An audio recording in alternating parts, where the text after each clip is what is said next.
ngami paipa kasuim neng kasai penai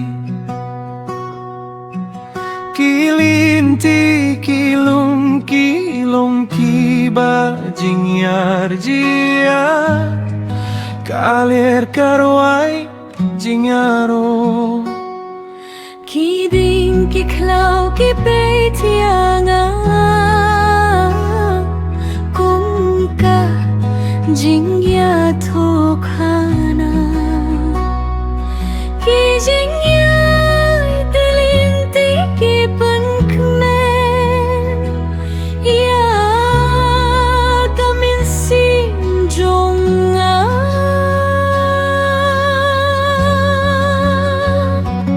na shilom shadao ki ngayay taka jingmen ka kiwa ungot ka khuyt kum ka jinggi kasngi ka pirnai hakaum kilung kieng yero ya blei unong bwa unong thao nas nhau ka jing suk ha kalinti kiba kar sao dong ya Shilong shadao ki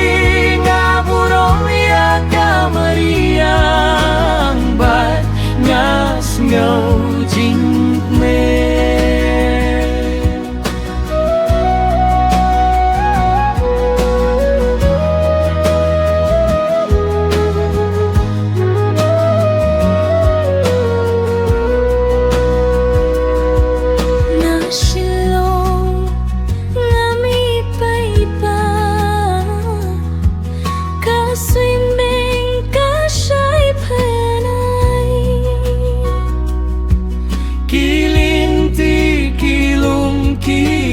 kiba jingyar jiar